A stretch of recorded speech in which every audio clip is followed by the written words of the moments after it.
Okay, recognizing a quorum, I would like to call the May 22nd Wilton Board of Education meeting to order.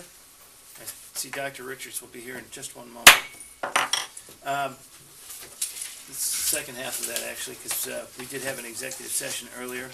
Did you review and approve the agenda at that point, or do we need to do that now? Okay. Has everybody had a chance to see the agenda? Yes. Yeah, please have a motion to So approve moved. it. Second? Second. All in favor? Aye. As we do at the beginning and end of every meeting, we have an opportunity for people from the public to make comment. Is there anybody here that would like to speak in front of the board? Seeing none, if anybody changes their mind, we can do that after the meeting as well.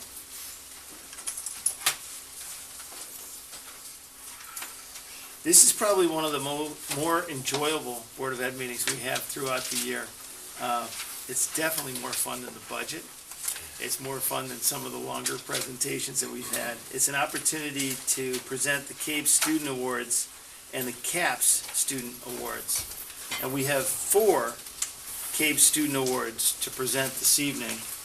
And did you have any specific words you wanted to say before we get going on these? I'll say my piece when I do superintendent ones. I'm going to present the first one, and it's to Taylor Berg. Taylor Berg, with her ready smile, immediate eye contact, and easy laugh, gives the impression of being an old soul. She is one of the most kind and mature students on the 8th Green team. Her contributions to class discussions and group activities raise the bar and encourage her peers to set their own standards higher. She works well with all of her classmates and is able to keep them on task without being domineering. During a group project in social studies, Taylor was challenged by a group member who was frequently absent. That never happens, does it? Without complaining, Taylor took on the additional responsibilities to move her group forward. Her conscientious nature sets her apart from many 8th graders.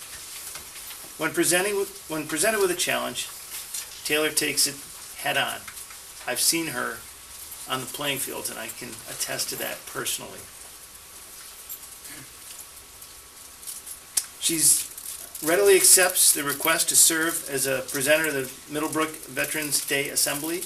She volunteered to write an original essay instead of paraphrasing an old one. Her readiness with people of all ages was apparent as she easily made conversation with our veterans and their families. Taylor is not only strong academically, but artistically and athletically too. In the fall, she had a leading role in the Wilton Children's Theater production of Shrek. I didn't know that. That's wonderful. She never fell behind in her classes and didn't expect special treatment. Taylor is a force on the field hockey team as well, and she plays to her potential and motivates her teammates to try their very best. Overall, Taylor is a well-rounded student who leads by example. She doesn't shy away from challenges, helps bring the best out of others, and we are proud to have her as our nominee. Taylor, congratulations.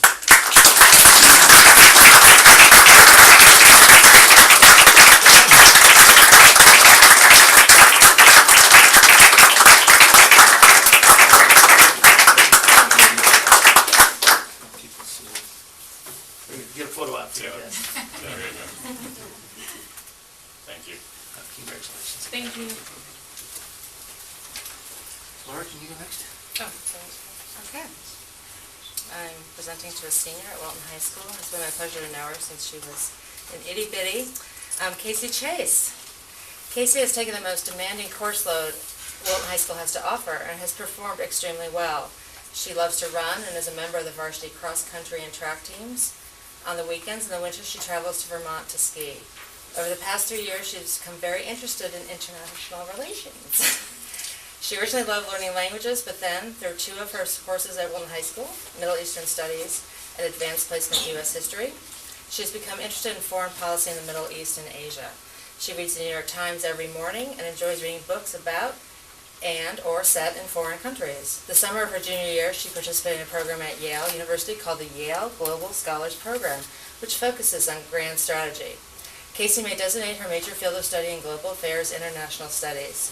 She also has become interested in economics through her experience at Yale over her junior summer. Casey enjoys volunteering in our school and in the community. She enjoyed being a part of the student government and has served as the prom committee chairman. Outside of school, she's very proud of a club she founded as a freshman called the Microfinance Club, where she serves as president. Over the past 3 years, the club has made 57 loans to women in 13 countries. She has found this experience empowering. Casey is determined, disciplined, and intellectually curious. Casey is a quiet and competitive young lady in both academics and athletics. Casey's greatest strengths are her determination and discipline. She is a student who stands by her commitments and gives 100%. She has a great desire to succeed, and we know, Casey, that you will.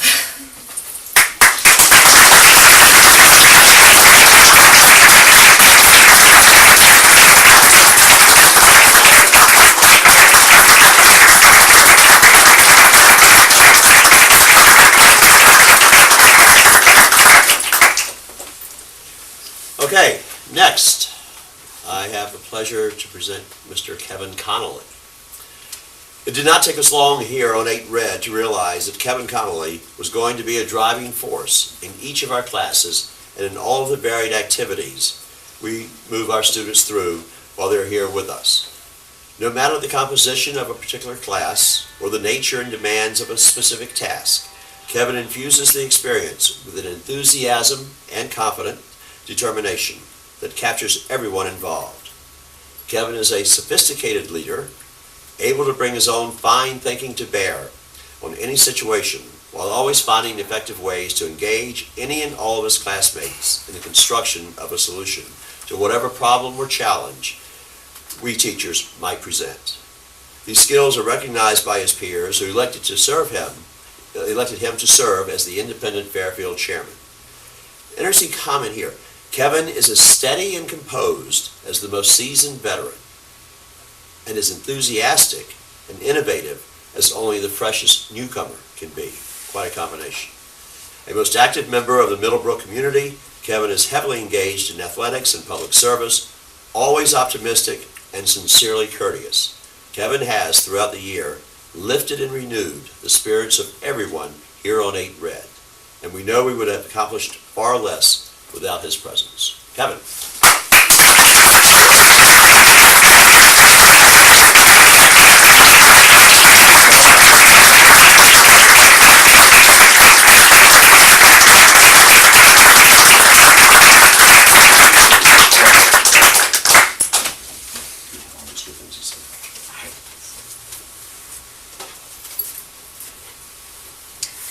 I'm pleased to announce the award for Mr. Tyler Christiansen. Tyler has been very involved in school and has always sought guidance and made great decisions. He is a great listener and intricate thinker. When he talks, people listen. Tyler may designate his major field of study as medicine, biology, and/or economics. Tyler is a member of our National Honor Society, where students go through a lengthy application process. They must show sustained service since the 9th grade and must show a history of leadership and possess strong character. Tyler represents what National Honor Society is to the fullest. Tyler is a student who takes a rigorous course load and maintains a 3.8 unweighted cumulative grade point average. He maintains this academic excellence while participating in Model Congress, Boy Scouts, where he serves as senior troop leader, Order of the Arrow, Prom Committee, Taekwondo, where he is a 2nd degree black belt, and top soccer. Tyler was class vice president and now is class co-president, an altar server, audio systems operator, lector, student ambassador, and a creator of Wilton High School's Morning Warrior news show, where he is executive producer this year. He also sits on the Wilton Public Schools Tech Advisory Committee. Tyler has been recognized over and over due to his great manner, attributes, and talents. He was awarded the Hobie Award as a sophomore, awarded the Dr. Robert Felkacher Award for Excellence in Student Government, winner of the World Language Original Poem Recitation, awarded the Best Speaker Award by the Columbia Model Congress, and awarded the Sweeps Award for the Best Video Project. Tyler is a phenomenal leader in the school and community. He is reflective, articulate, and offers a refreshing 21st century perspective. There are very few students out there like Tyler Christiansen. He has it all.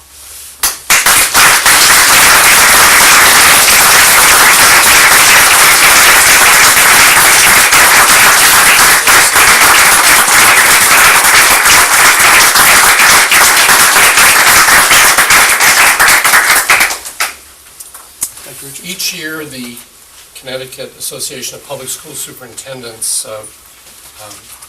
designates awards for students, and the award is called the Superintendent's Award. And it's an award given to outstanding young man and young woman in each senior class.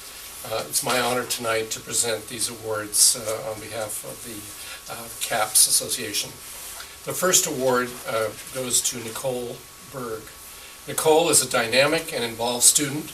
She was selected to be a member of the National Honor Society, Spanish Honor Society, and Peervention to receive the Connecticut Colt Award for World Language Excellence, and she also writes for the Willetton Bulletin as a Warrior Words columnist. And I had the pleasure, as did many of you, of reading her column about being a graduating senior and the emotion she was feeling. And on a personal side, one of my daughters was also in that capacity, and it seemed like not too long ago I was reading a letter or a column she'd written on her high school years. I thought it was beautifully done.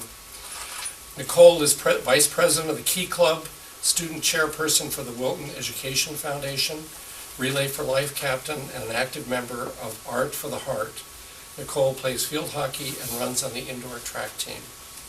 Nicole has also lobbied with senators and congressmen on Capitol Hill for international human rights, worked at a homeless shelter in Westport, and participated in what's called, and I'm very familiar with this, a midnight run, where she delivered necessities to homeless men and women in New York City. In the fall, Nicole will attend Northwestern University in beautiful Evanston, Illinois, and I'm proud to present her with the CAPS.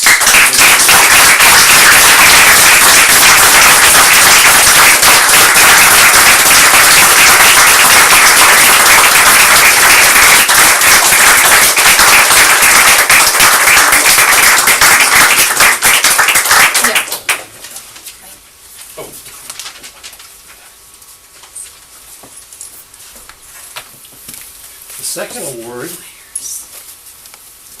is for a young man named Ryan Cross. Ryan is an insightful and articulate leader. As a skilled, successful member and this year's captain of the Wilton High School debate team, he's received many accolades. Ryan is no stranger to leadership roles at Wilton High School, as this year he was student body treasurer, he was last year's junior class treasurer, and a past and current member of homecoming and prom committees, as well as one who had been a speaker at last year's Tech Expo. He's also a member of the cross-country and outdoor and indoor track teams, the National Honor Society, Spanish Honor Society, and was awarded a Connecticut Council of Language Teachers Excellent Award. Outside of the high school, Ryan is currently first vice president of the Connecticut State Board of Education, a past member of the A Better Chance of Wilton Student Board, president of the local Captain Stephen Betts Society, and a member of the Children of the American Revolution. He attended the Hugh O'Brien Youth Leadership Seminar in Washington, which is something that I believe sophomores are sent to, as it's a real sign of promise, and he certainly lived up to that promise, and which is held in Washington, D.C. And I'm proud to say that Ryan will be attending Southern Methodist University in the fall. I have a close connection to that. I did not wear my Southern Methodist tie, but the story that I tell about the tie is that the tuition was free, the tie cost $250,000. So our youngest daughter graduated from there, and it's a terrific place. So unfortunately, Ryan is on an internship tonight, and accepting the award on his behalf is his elder brother, Justin Cross, class of 2011, and a proud member of the USC Trojan family. So if I could have Justin come forward.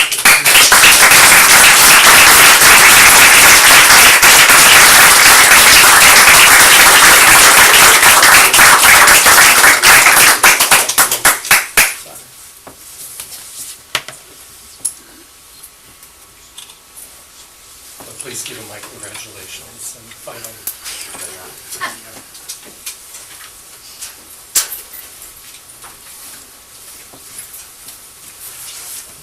Now, we intentionally put the awards early on in the Board of Ed meeting for those who would like to sneak off and not listen to the rest of what we have to go through.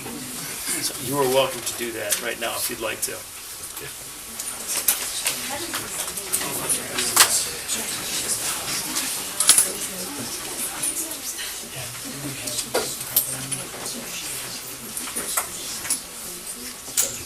Although we do have some policies to talk about if you want to be part of that. Now we move on to the consent agenda. Has everybody had a chance to look at that? Can I have a motion to approve the consent agenda? So moved. Second? Second. All in favor? Aye. Any opposed? Seeing none, we move on to the reports and recognition. Very quickly, board chair's report tonight. I had an opportunity to sit on a portion of the play Oklahoma that the high school just put on, and I have to say it was a lot of fun. It was great to see. I wish I had more time to sit through it, but it was a wonderful production. So hats off to everybody involved in that. Secondly, as you know, Dr. Richards will be retiring at the end of June, and we've hired a new superintendent, Dr. Kevin Smith, who will be beginning at that point. We have 2 public meetings coming up for people in the community to meet with Dr. Smith. One is on June 2nd at 7 p.m. in the Wilton High School Zellner Gallery. For those of you that don't know that, that's the entrance to the Clune Center. And on June 9th at 9:30 a.m., also in the Zellner Gallery. I would encourage parents, community members, anybody that would like to meet Dr. Smith in these relatively informal sessions to come in and do that. Each session will last approximately an hour. Dr. Richards? Good evening. I'm pleased to report that the Wilton Public Schools, all 3 of the schools in our district of the 4 schools that participate in the state testing program, have been designated as Connecticut Schools of Distinction by the Connecticut State Department of Education. This recognition is based on past student success on the CMT and CAPT, which are, as you know, are no longer given as they've been replaced by the SBAC. But this award is based on 2012-13 performance. The state recognizes 3 different categories of awards in this.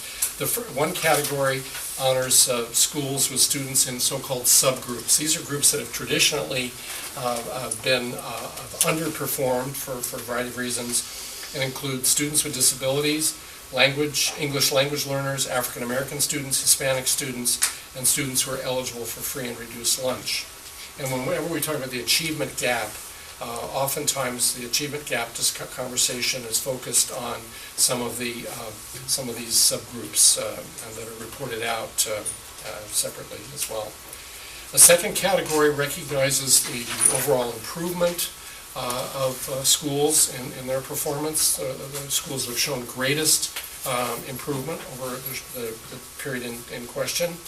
And the third category honors schools identified as the highest overall performance. And these are like the top 10% of schools in the state.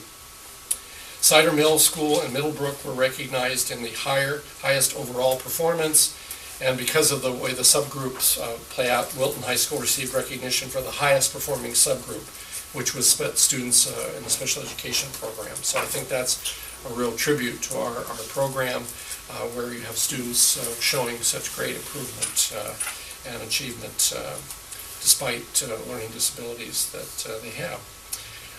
We expect every time we report on data, we expect that our students will achieve at high levels, but it is also nice to have students recognized and our schools recognized as leaders in the state and as very high-performing school districts.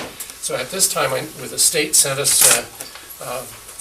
some nice certificates, and I thought it would be and they were framed by the state. No tax dollars, state tax dollars, but not our local. And I wanted to present these to each of the principals to place where they deem appropriate in their schools. I think it's nice for the public to be able to see this as they enter our schools. So,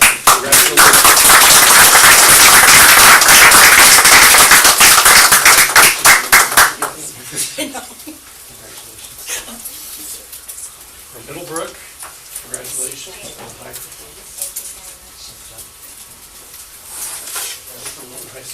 Thank you, Dr. Richards. Thank you, Mr. Lakes.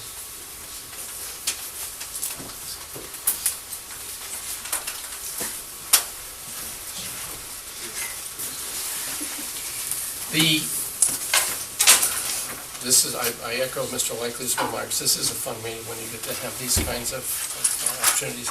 I wanted just to remind people, if you're not aware, if you haven't yet signed up, there's still a chance that about the Wilton Education Foundation Get Smart for Wilton 5K Run. This is going to take place, this event, and this is, I believe, the 4th year, I think, that the foundation has held this event. And I made a mistake in my haste. It's 9 a.m., not 9 p.m. It would be a sparsely attended run on Sunday, May 25th. Starts out by the concession stand at the Memorial Stadium. Each year, the event has grown in size. And if you haven't registered yet, you may do so online at wiltoneducationfoundation.org, or you can come in person on Sunday morning at about 8 o'clock, and we'll be glad to sign you up. You don't have to run. Some people say... Registration is also at Comstock tomorrow. Comstock, thank you. Thank you, Mr. Kesselman, who's one of our foundation liaisons with the Board of Ed. You don't have to run in this event. There are many families that come out, and we see strollers. We see those jogging strollers that some runners will bring and run. But again, it's a family-friendly event. A lot of our athletes, the teams will come, and it's a real nice event. So we're going to have good weather, the weatherman says.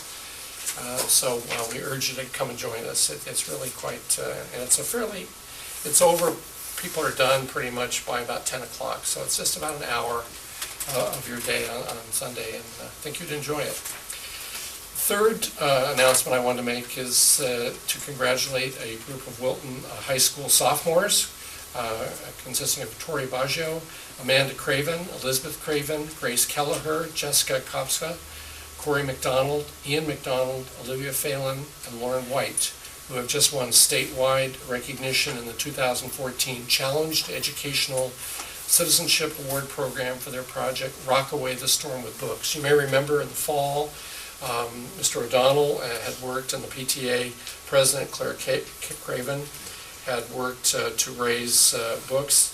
Our students collected 2,000 books at a value of $18,000 and delivered them to the school in the fall. I believe Mr. O'Donnell went with them that day. And their project will be published in a book to allow for replication of similar projects. So here was a school that had been devastated by Hurricane Sandy, and the Wilton High School students helped out in a way of helping them get back on their feet. The award is going to be presented to these students in late May or early June. Finally, the Excellence in Citizenship Award, Wilton High School senior Chase Smith won the Connecticut Secretary of State's 2014 12th grade Excellence in Citizenship Award. This award is given to one student in each congressional district and will be presented to Chase by Secretary Denise Merrill at the Wilton High School on May 30th. So congratulations to Chase Smith. So lots of terrific honors. The awards assembly, high school awards assembly, will be next Thursday. 9 o'clock. So that's a special day as well. Wonderful, thank you very much. Other committee reports? Anything, Laura, anything to? Chris? What? Moving on, we now move on to the district technology report presented by Mr. Heffron. Good evening. This is my last report that I'll be giving for Dr. Richards, so I thought I'd do something special. You've seen me give lots of reports using the smartboards. I thought we would change it up just a little bit. Before I begin, I'd like to acknowledge some of my helpers here. We have Technology Instructional Leader from Cider Mill, Jason Greasley, Technology Instructional Leader for Wilton High School, Amy Korn, and Technology Instructional Leader from Mill Driscoll, Brian Ennis. Our instructional leader for Middlebrook could not make it today. He's actually got a grad school event that he could not pass up. So a lot of the work, as you know from reading the report, came from our instructional leaders, so I wanted to recognize them now. But what we're going to be doing is holding a little bit of a class. So it's a little participatory. So those of you who have a Nearpod app can download the app.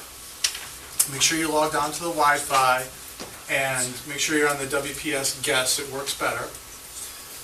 And I'm going to give you a login. So we'll pass all the board members. We'll make it easy on you. You don't have to download any apps. We'll give you a iPad preloaded. Thank you. Sure. Thank you. And In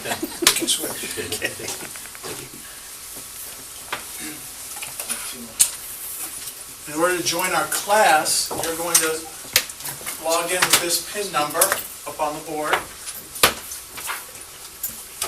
And it will prompt you shortly after you log in to put your name. Now, if you are shy, you can put an alias.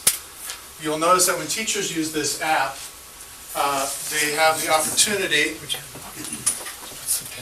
to put a student number there, so the students can create a phony name, but as long as they have a student number, the teacher will know exactly who's responding with what answer.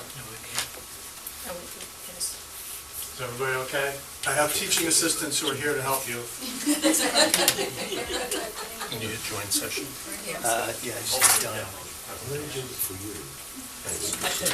This one here? What was it? What was it again? What was it like? AZFVJ. DJ? VJ. AC. AZ. ZF. So we have a bunch of students, so here's our class. And you'll notice throughout the presentation, when there is a quiz, I will be able to check and see who answered with what. Oh, we got our first student.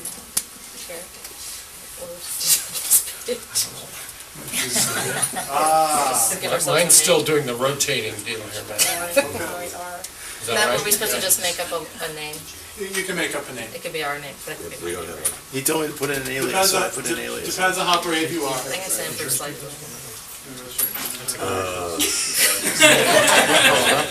Properly with your current I net. need a student. Matthew, you loaded this on for me. It says, NetMeterPod will not be able to work properly with your current network settings. You might got, I said earlier on, it said you gotta be in the guest Wi-Fi, you might be on WPS LAN, which might be, Okay. that's okay. So should this. I got my teaching assistant. Teach when we get to this. Yeah, try. It should say thank you, it's very polite. Yeah. Isn't that your name? I put in Bruce. What's that? I'm Bruce. Student ID. Told you I'm alias. That's you. That's me. Chris Bruce. Himself. 49ers. All right, so if you're still working to log in, the PIN number always stays up here. So you do want to be in the guest Wi-Fi, it works a lot better. So Brian, somebody put your name in. Matt, do you mean the guest Wi-Fi works better than the Then regular Wi-Fi? WPS LAN, yeah. Why is that? I logged in Google it. I don't know. I'm telling you what teachers told me, Okay. and teachers are a lot smarter than me. Yeah, it's gonna download now. All right. So we can't jump ahead, can we?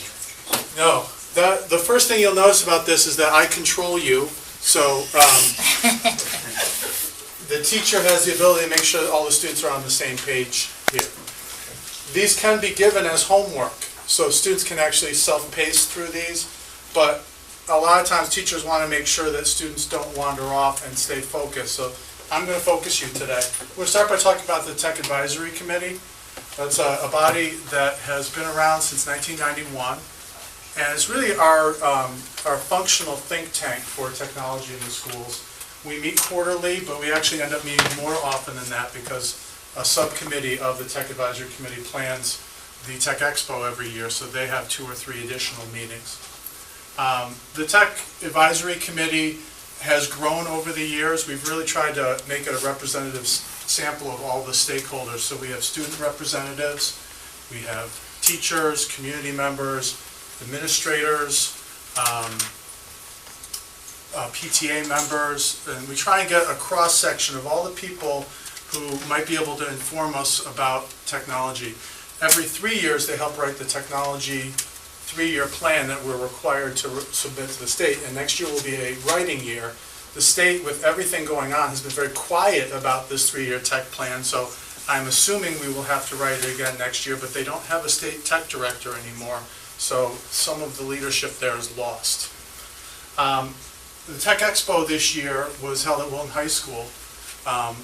We really tried to offer something new. We try and do something new every year. This year we had lab tours. And if you were here early on at 5:30, the lab tours were kind of sparsely populated, but I watched the last 2 lab tours go through and they were quite full. Got really nice feedback. We also really made some efforts this year to reach out to the community. We had some students write letters to some of the senior centers, and I noticed that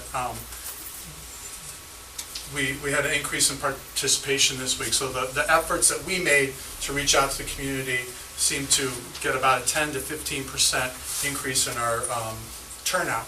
So that was a real nice bonus, that the effort we made by doing our publicity campaign worked. And it was a tough time.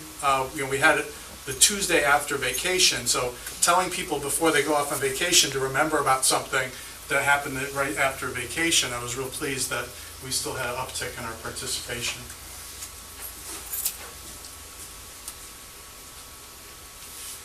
Professional learning continues to be a really critical part of what we do in technology in the schools. A lot of our time that we normally devote for a lot of different types of technology was taken up by the new teacher evaluation plan. We really had to teach administrators how to use the system and teach teachers how to input their parts of the teacher evaluation program. We also had to teach teachers how to administer an exam. We've been so used to doing the CMT and the CAP that we were almost on autopilot, and there was a lot of learning, and it was digital learning. It was mostly webinars that teachers had to watch. So some challenges that way, but we did continue to, and I think the schools really did a great job during their building-based PD days and finding other times to do informal, just-in-time professional learning. We also did find some time to do some strategic learning. The SECA conference happens in the fall every year, and that's Connecticut's biggest educational technology conference. We sent a team, and I was really pleased this year. They held it at Uncasville, Connecticut, and they really upped their game in terms of the offerings that they had. And I know that when I spoke with the teachers before we left, they were really pleased that there were a variety of offerings about things that they wanted to learn. Google Apps, iPads in the classroom. So it was nice to see, and we got good feedback from the teachers. The most exciting piece for me, and I talked about this in the Fall Tech Report, was our iGenius iPad Institute, which was funded by the Wilton Education Foundation. Now, on the next slide, I'm going to put a video out, and I don't want you to play it. You'll see the video, and you'll be very tempted to play it. I made this movie with my iPad at the iGenius Institute, but I actually want us all to just watch the same one. So I'm going to play it on the teacher computer. And then you're going to have your first opportunity to participate afterwards. You will not need to take notes. You just need to listen. This opportunity has been wonderful for us. It's been great to talk in an interdisciplinary setting. We've learned so much from each other, and in implementing these different apps for our classrooms. For me, for English literature, I'm looking forward to using subtext in the classroom to have the students be able to collaborate on a discussion with either nonfiction or fictional texts. We're going to take it to a whole new level. It's been great. We've also had the chance to work with people that we don't normally get the chance to work with across grade levels, across curriculum areas. So that's one of the benefits of this institute that we've had. So thank you very much. Another thing that this institute has enabled us to do is to actually take a closer look at our content of our curriculum and to see that the technology isn't just like an add-on, but it actually enhances the curriculum, and then it shines a light on areas where we can collaborate more to create like interdisciplinary experiences for our students. So that's been something really valuable that I've gotten out of this. We've also found opportunities where the technology embedded into the curriculum units has helped guide our instruction going forward. So that's a really powerful connection to make. And I guess for me and for my class, again, working with teachers that I wouldn't normally get to teach with because they're at another grade level or in a different discipline has benefited not just me but my students. And it's also helped me feel a little more comfortable with the technology and have a chance to try things that I wouldn't normally try with. It's actually put the kids and the kind of the leadership and instructional role in the classroom. I used to Educreations with the kids, and every student was required for actually creating their own lesson that they taught step by step how to solve different types of math problems. And then we were able, through the app and through the website, then to post all of those on Edline, so the students could actually teach each other how to approach the math problems and the math concepts. So it really ended up getting them much more engaged, because it put them in more control of their learning and was able to make them more independent learners. And I'm Tashnee, I'm a special education teacher. I've also found Notability to be an app that's really helpful for individual students. Similar to Nicole, they are able to write out their notes and record their understanding so that when they go home, they're able to do their homework and follow that recording carefully. They can highlight their notes. But I think student engagement definitely increases. Students who are apprehensive about communicating verbally are able to do so by typing in and sharing their answers to the iPads. I think it's really been beneficial overall. So it's really changed me that way. I've been so impressed with the ways that the children are teaching each other and mentoring each other with how to use certain apps and coming up with ideas on their own. It's really been, they've been so motivated. And building that step further. And going after what Carolyn said, the kids have been so excited to use the different apps and implement the curriculum within the iPads, and it's just been so motivational and so exciting to them. Yeah, it helps them to think outside the box and really tap into that creativity. They're just so excited when they know that it's the day to have the iPads, and it's been very engaging and a real great learning experience for me. I just can't wait to see in the future what we can do. Even things like just test taking with something like Nearpod is just so much more engaging and fun for them. Hi, I'm Christian Wilhelm. I'm a math teacher at the high school, and I just wanted to say thanks for sending us to the Institute here to learn more about how iPads are used in education. I've got a chance to try out an app called Nearpod in my statistics class, and it allowed me to kind of assess where the students were at in real time on certain concepts and to view each other's work while we were in class, and it was helpful and engaging to the students. Thanks. Okay, now we have our first opportunity for participation. Write one word to describe the iGenius iPad Institute after hearing that video clip.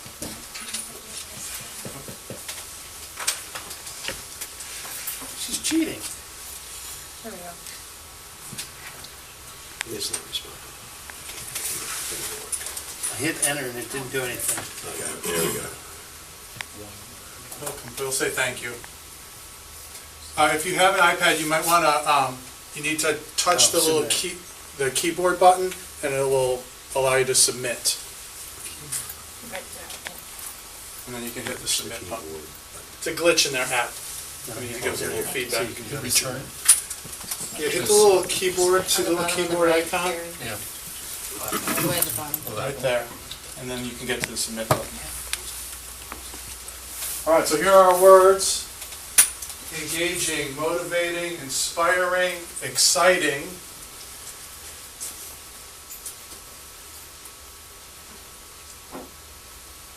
Exciting, educational, creative, innovative, engaging, innovative. Exciting, brilliant, creative, enlightening, inspired. I think there's a lot of copying going on up there. So you can see how powerful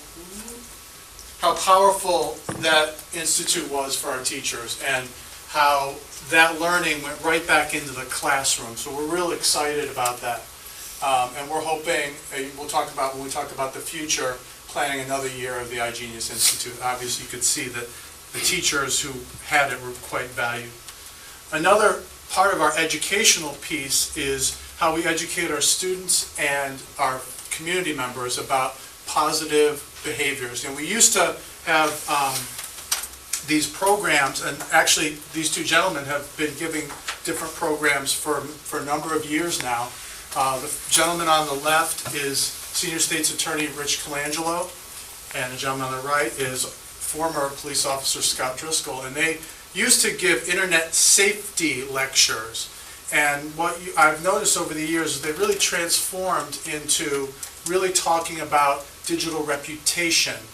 And Scott, in particular, came and spoke to every student at Middlebrook and gave 2 night presentations, both at the high school and at Middlebrook.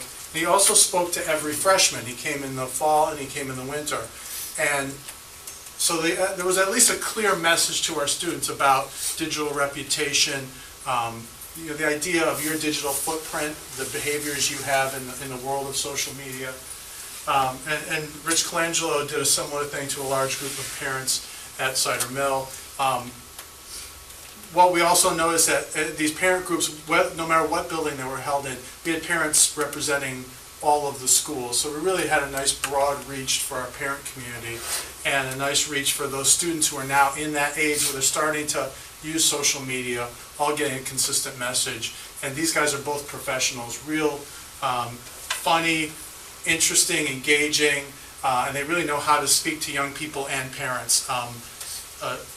Rich in particular and I have kids about the same age, so we have some of the same war stories about dealing with children in the digital age. This year we had an additional piece here. Dr. Smith and I were invited by the Parent Connection and the Wilton Youth Council to speak with Joanne Freiberg, who is the state school climate, bullying, and character educational specialist. And we were invited to talk about cyberbullying and social media. Dr. Richards presented the school policies and procedures in our Safe School Climate Plan, and I talked about kind of the current trends in social media and cyberbullying. And Dr. Freiberg really gave the state's perspective, where the state is with bullying statutes and cyberbullying in particular. So we're going to have a quiz now. So you'll want to say yes, you're ready to take a quiz. It's a 2-question quiz, so I'm not taxing you too much. I'll be able to see how you do up here. You can talk with your neighbors if you're not sure. First question is about a particular social media app that made the news headlines. First in January, then again last month. In January it was Branford High School, and last month it made it into the New York Times because of something going on at Staples High School. And we'll see, we got quite a few correct, quite a few no answers, a couple of incorrect. Second question is, there's nothing that the schools can do to prevent cyberbullying. And we'll see how we're doing. A lot of right answers. I'm proud of you all, class. So, the answer for question 1 was Yik Yak. If you have not been aware of this app, it caused quite a stir. It was an app that allowed you to post and email any question anonymously to anyone. I don't know how the company thought this could have gone bad, but it went horribly bad very quickly. Thankfully, the company also made pains to block its signal in certain geographic areas, so we were able to block it from all of the school areas. Second question, obviously there are a lot of things that schools can do to prevent cyberbullying. Can you prevent all cyberbullying? No. But you can certainly make efforts, and that's what our Safe School Climate Plan. So can we go back to that question? Because I believe it was a poorly worded question. Because I think there are things you can do. I don't think you can stop it. Well, I know, and You still got the question wrong. But luckily Bruce, No, I would not, look at, Bruce got it right. I know, exactly, I have alternate. I would agree You're that you welcome, cannot Bruce. prevent it completely, but Right, you I can agree with prevent that. lots of Right. cases of it. Right. As you very well know, we are just about complete with our Smarter Balanced Assessment Consortium testing. This year's a field test. Right now, the high school is tomorrow's day 4 of their testing window. And I believe the other schools are done, or just a few students left to make up. We have experienced some technical issues, both on our end. Early on, we had a problem with one of our filters that gummed us up for a day or two. Some technical issues on the state's end. We had a couple of teachers who actually had corrupted profiles. But for the most part, most technical issues were a student freezes up, moves to another computer, log them on, and they keep going. It is frustrating. You would like them to have a seamless time, especially if they're really working on a problem and they're real close to finishing it. If it freezes up at that moment, well, it seems like it's just a quick fix to move them, you're stopping their thinking. So we're hoping that the state continues to improve. I have noticed that there have been fewer technical issues as we've gone later into the testing window. I don't know if that's because fewer schools are testing at the same time, or if they're doing a better job fixing them, but I guess we may not know. Probably the most important thing to note is that we have taken some pains to survey students after they've taken the test. They are very forthcoming about how they feel about the test and gave us some really good data. And Dr. Smith and I will be reviewing that along with Lynn Driver, who is our testing coordinator, and looking at the student experience taking that test. Did they feel prepared? Did they feel technologically prepared? You know, did they understand how to manipulate the technology? So we're looking forward to that. We'll be very interested to see what the high school students have to say.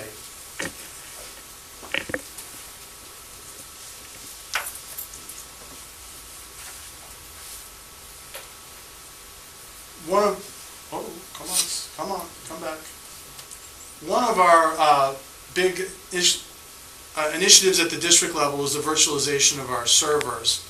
I will not go into detail about that for you, but I will. There's a good story to tell here. We had 17 separate machines, and we have now condensed them into one unit, which really runs two machines simultaneously that are constantly backing each other up. We assumed it was always working perfectly fine, and we assumed that it's doing what it's supposed to do, where it backs up and we continue working and no one knows anything. We had an example of it really working the way it's supposed to. Back in March, we got a knock on the door. So Monday, guy comes in, and he goes, "I have your hard drive." And the woman who manages our server said, "Excuse me?" And he said, "I got an email from Houston that one of your hard drives failed and I need to replace it." What had happened over the weekend while we weren't here, a hard drive failed. We have our critical systems monitored by an outside company. They said the hard drive failed. It continued to work as it should. The district was working, operating just fine. No one knew anything. In fact, he went in, swapped out the hard drive while class was going on, got everything back up and running, and no one knew. I didn't even know. I found out 2 days later. So real exciting, and that's what you hope when you move to virtualization. That really keeps business flowing, your backups flowing, and you really don't get any breakages when you get a hardware failure. Hang on. Another district initiative was print management, and we talked about this a little bit in the fall. We were able to implement it this year. Print management essentially takes the management of the bulk of our printers. About 90% of our printers are now managed by another company, and they have a cycle here. You can look at what they did. They come in and really check and measure and define what your printing habits are. They had 2 years of data for us. They had real accurate data for how many prints even an individual gives on an average year and an average month.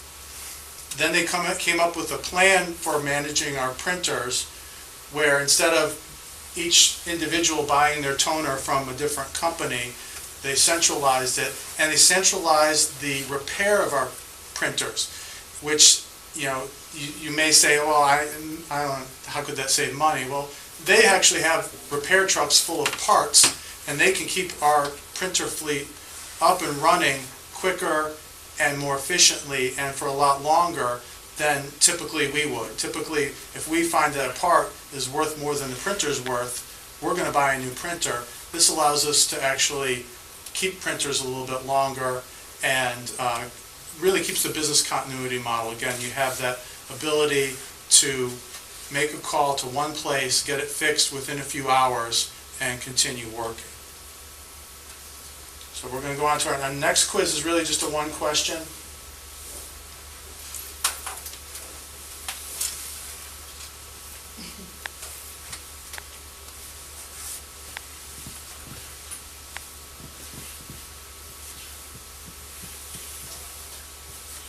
Would be surprised if we did not have 100% on this.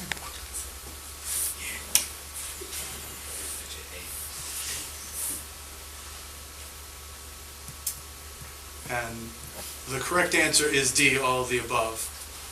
Both of these are efficiency models that really make us leaner and greener and really can change our behaviors.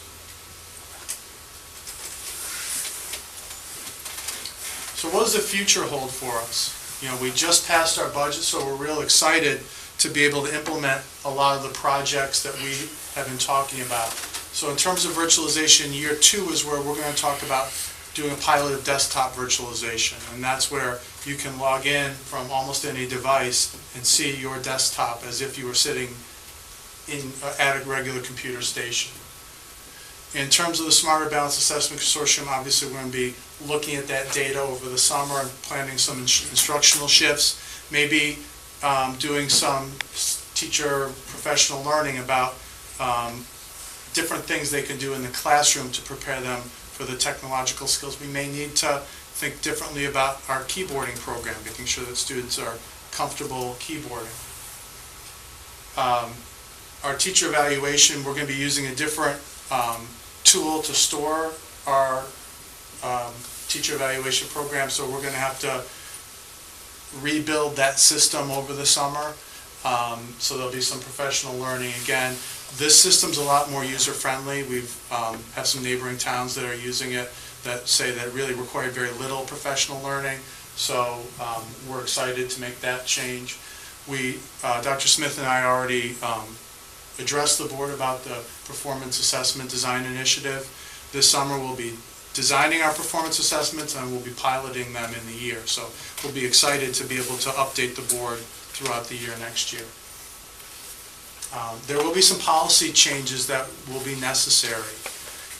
We need to start thinking about, now that our wireless is being expanded to 3 schools, about do we need to have a BYOD policy, or do we need to update our computer use policy to include BYOD? I think there are some changes we're going to want to consider about social networking. I think BYOD stands for Bring Your Own Device. Correct. And there's a third policy that I think we're going to need to take a look at, and that's about student data and companies that we hire that have some bits of student data, and making sure that we review their policies about protecting our student data. So we'll have some interesting quality time in the fall to review some policies. Are you going to talk at all tonight about Bring Your Own Device? If you ask me questions about it, I'll be happy to. Professional learning. Again, we're going to be doing strategic things. As we're rolling out Google Apps at the schools, we're going to be trying to kind of feed the people who want to be our front runners for those pilot programs. We're going to obviously need to support the teacher evaluation program. We're going to have a second iGenius Institute. I'm happy to announce that WEF has approved funding for another one. We already have teachers lining up who want to get that learning so that they can start implementing that in the classroom.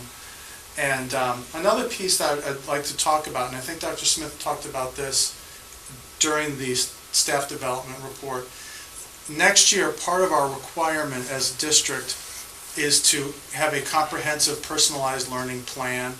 And we're going to need to utilize technology, and it's most likely going to be our website, to really create a warehouse where teachers can have resources tied to their professional learning goals.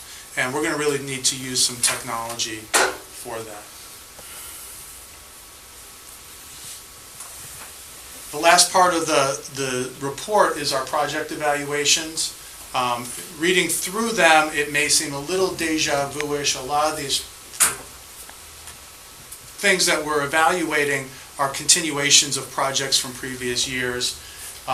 Certainly document cameras, iPads, sound fields, and smartboards, and wireless, none of those are really new.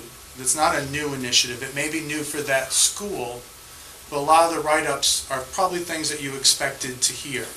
So I'm pleased that our installations went well and the teachers made use of the technology, particularly the wireless at Middlebrook. I think the teachers really organically found ways to use that and found ways to really maximize the use of the limited wireless devices they had. So it was really exciting to see when you went into Middlebrook the way the teachers embraced it. And the last part, you get an opportunity to use your finger, and you can make a draw. And the question is, what excites you most about the future of educational technology?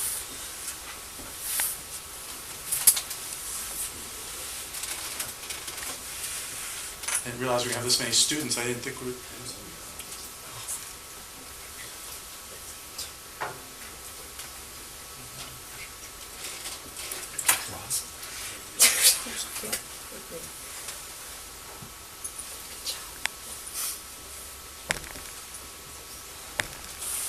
And while we're having fun with this particular style of response, this is the style that the drawing app that a lot of math teachers use when they're giving a class like this.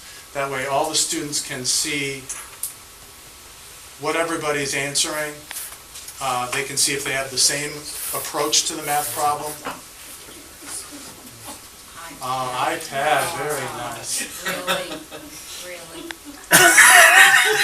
That was outstanding.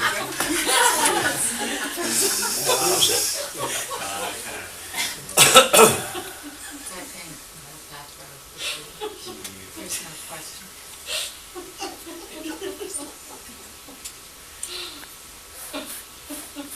Whoever drew the light bulb was very talented. It's a beautiful light bulb, nice filament. Nice element, art. Learn together, very nice. The world is our classroom, very nice. Class, you very creative ideas, I'm very impressed.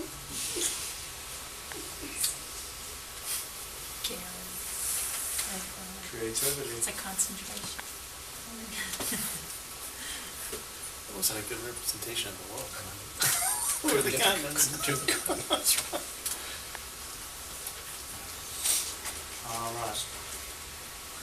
And Dr. Richards actually stole my thunder. I just wanted to give an opportunity to let people know there was still time to sign up for the Wilton Education Get Smart. They've been obviously a big supporter of technology, and there still is time to sign up.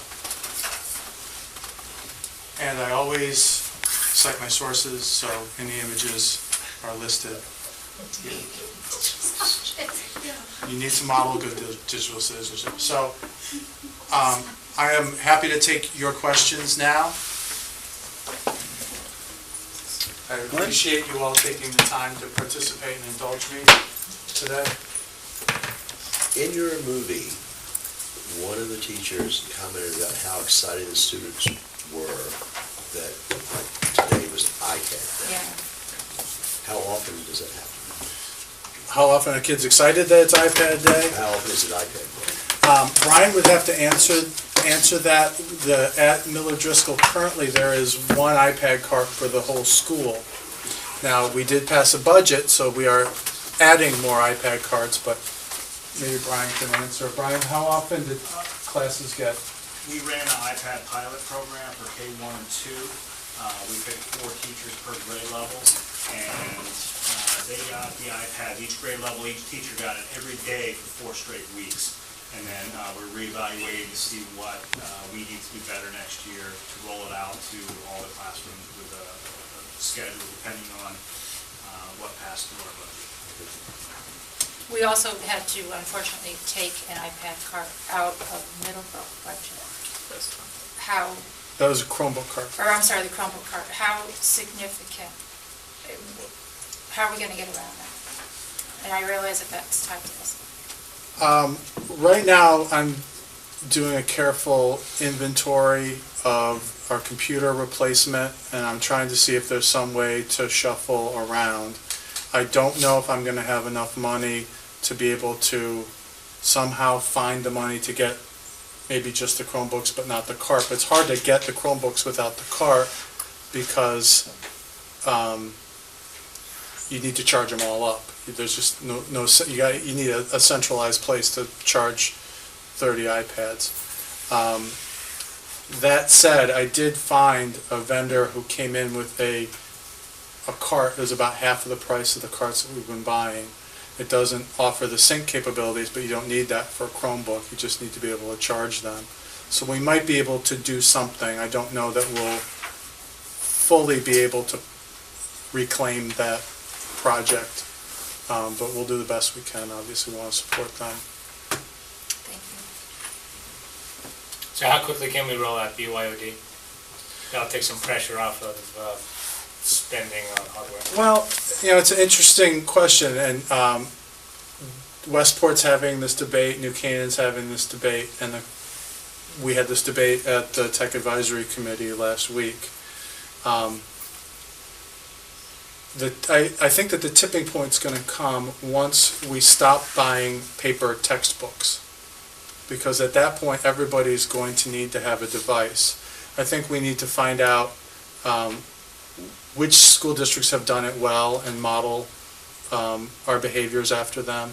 I know that some school districts have tried to enforce it, and what happens is they have no control over student behaviors coming from home, and if you miscalculate the amount of devices you have for lending out to individual students, a teacher may count on everyone having it.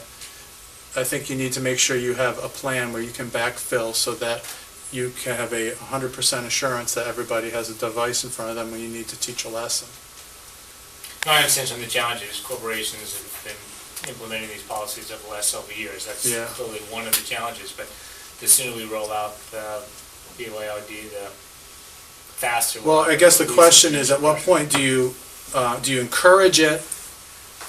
And then I think one of the things we think about is our virtualization project. Maybe if it goes well, might be a way to start weaning ourselves from large purchases of desktop computers. I think because of the way the SBAC testing is going, I'm reluctant to not purchase computers any given year. I think I want to make sure we have enough labs to handle the testing program with capable full desktop computers with a good sized screen from what I know of the test as it currently is constituted. Now, if they make changes to the test and they make it more tablet friendly, I could be swayed, but there's going to be a certain amount of computers we're going to buy every year. But I think if the virtualization project goes well, we can significantly decrease that and maybe start organically increasing BYOD. The point in which we need to require that, I think we also need to make sure that the staff has the capacity to teach in that way. We need to make some big instructional shifts and investment in professional development. When you talk about BYOD, you're just thinking of tablets, or what are the devices that you picture?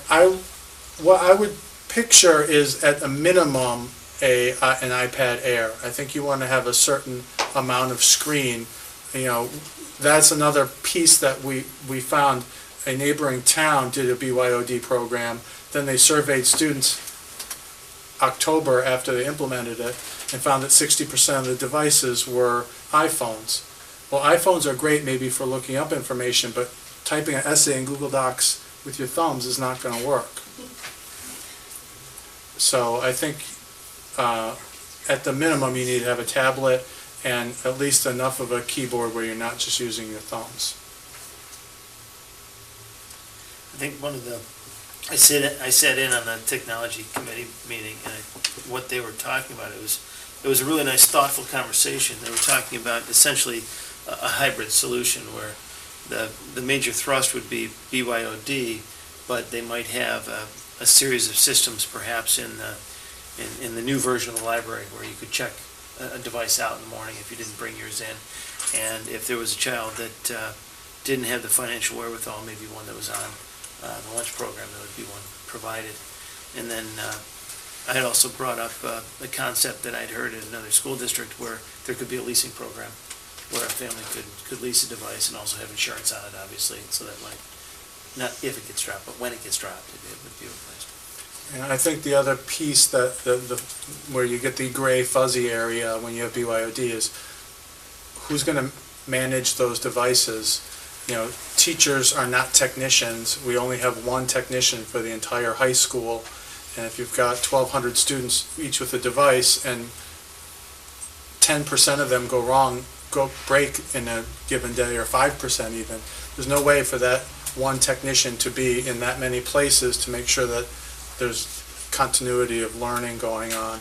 And they shouldn't be touching other people's personal devices. So you get into some fuzzy area. We'd have to be creative about maybe having a program where students can be a help desk and help each other out.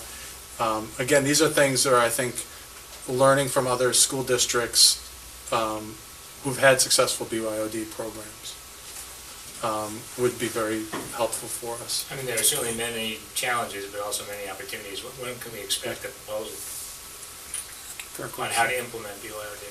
I'm presuming that's the recommendations. The question is, when will we see it, and when will these challenges, issues, concerns, policies, procedures be, vetted and ready for? Well, I think policy is going to be next year, and I think it's going to be something that, as we're developing our next 3-year plan for educational technology, will be a piece of that plan.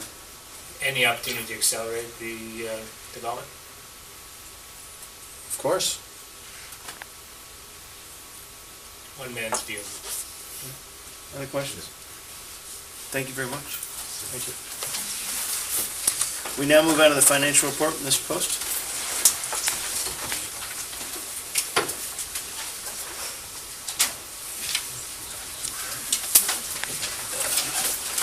There'll be no tests from this report. Right, this is the highlights of my April financial report. You probably noticed that the numbers are a little different than last month, but unfortunately the report is virtually the same, but I will put you through it anyway. As of the end of April, I'm projecting a budget deficit of $1,094,994, which is entirely due to special education outplacements and contracted services. At this time, it appears that the excess cost grant and spending freeze will offset most of our projected deficit. With the spending freeze, we expect to realize savings in supplies, equipment, and staff training. And we also expect to realize savings in employee benefits and utilities. Since it's possible that the projected deficit will increase in the next month and a half, the freeze on non-essential spending will remain in place for the time being. The special education deficit is $1,606,473. Outplacements are over budget due to an increase in the number of mediated legal settlements, an increase in the number of students outplaced, and several students placed at private special education schools instead of public special education programs. Contracted services are over budget due to unbudgeted services for for speech and occupational therapy. And as you know, we've increased FTE in the next year's budget to reduce the likelihood of being in this situation again next year with contracted services. Our final excess cost claim was $1,358,376. The state has told us that our reimbursement rate will be 79.6%, which means that the town should receive a little over $1,080,000. They received the first installment of about $400,000 several months ago and have not received the second installment yet. So when they get that, I'll report back the exact amount. For the past 8 months, our medical claims have been trending lower than budget. And for the year-to-date ended April 30th, health benefit claims are under budget by over $1.3 million. This figure includes the $526,000 that the board contributed to employees' health savings accounts. And if this trend continues, and I expect that it will help to offset some of our deficit. I believe that we will realize enough savings through these measures that it will not be necessary to apply for a supplemental appropriation. And if that situation changes, we will notify the board. Questions? Thank you. I'm sorry, I had one quick question. It has to do with next year, budget for next year. I think there seems to be a very strong feeling, likelihood that Yankee Gas is going to happen is probably slim and none. I know that we had projected in our budget for next year significant savings driven by Yankee Gas taking place. And I think it might be prudent to come back to the board with some idea of how you're going to recover those costs or what plans you have in place, because it just isn't going to happen. And at this point in time, it's very unlikely this change the state made, initiating gases in. So I think we need to look now at how we're going to offset that projected savings that we anticipated. We have been thinking about that and talking about it already, and I can certainly make that part of my next financial Yeah, report. if we would do so, I think we need some thought. Thank you very much. You're welcome. We now move on to policy 5125, student records. Dr. Richards? Right. And it's an action item for discuss and approve. Right. At our last meeting, I shared some of the changes that we're proposing relative to this policy. It's a policy that is a short policy, like a lot of policies, but in this case has a lot of regs. The board doesn't approve the regs, but what we've done is we've developed these regs in concert with our legal counsel. It's very prescriptive in the statutes what responsibilities are relative to regulations, so these regs do track completely the statutory requirements for us. And again, there's a lot of material here, but as I said, some of the key concepts talk about how you define student records, the issue of personally identifiable information, who has access to records, confidentiality, and so on with regards to records retention. The areas that are most impacted by records policies are special ed, the issue of records, student records, and non-custodial parents, photographs, the use of photographs in district publications or websites, so on, and as I said, records retention. So we submit these. As I said, they were developed in keeping with the model policies that we subscribe to and have been reviewed carefully by our administration and council. Questions? Comments? No, it's pretty comprehensive. It's a lot of work to ensure that we're in compliance, and there's a lot. Have a motion to approve? So moved. Second? I'll second. All in favor? Aye. Okay, we now move on to a discussion and approval of the town attorney plan to review special education settlement process and proposal. There's been a fair amount of discussion publicly about special education processes and procedures. We've been in conversation with the Board of Selectmen and with the Board of Finance. I'd like to have a discussion here at the table about that, about whether or not we feel that we want to support that effort and going forward based on that. So I'm going to open it up for a discussion. Questions, comments, thoughts? Well, I think our first priority, of course, is confidentiality. I mean, if we can do that in a way, obviously, legally, where we don't betray any confidentiality, it is, and I'm assuming that that's possible, then I would think that that's something that we would want to participate in. Yeah, thus far, confidentiality has been a real challenge in why we look like we're sitting on our thumbs, not doing anything, is because we can't publicly react to a lot of what's going on. So you make a good point. Other thoughts, comments? Well, I think clearly, there's nothing to hide other than maintaining confidentiality that's required by law. Right. So short of that, then there's no question that we need to be as open and as above board and provide whatever support and documentation we can to help whatever process needs to be in place to resolve all of the outstanding questions that have been raised. Keeping in mind that there are very stringent and rigid requirements for student confidentiality that we can't violate. Short of that, we really, as a board, I think, do whatever we can, whatever we need to do to address the issues. Okay. To that end, we have a resolution, don't we? We do. Laura, do you have any No, just further thoughts, comments? obviously student confidentiality is important, and communication between all three elected boards and its members should remain open, and we should be respectful of each other. I'd like to make a motion Okay. that we authorize the Board of Education and the superintendent to enter into agreements to take such actions as necessary to cooperate fully with town's attorney in conducting an investigation into the settlement negotiations with the family in question. So moved. Question on that. I would assume I would be the signatory on that? Yeah. Do I need to come back to the board to get that approval, or is that part of this? I think we're authorizing you to act Okay. on So our it behalf. should- Do we need to be more specific? Yeah, I should probably read that the board chair and the superintendent. To authorize the Board of Education chair and the superintendent. Okay. So moved. Let's say. All in favor? Aye. Aye. Wonderful. Future business, timeline, next meeting is June 12th.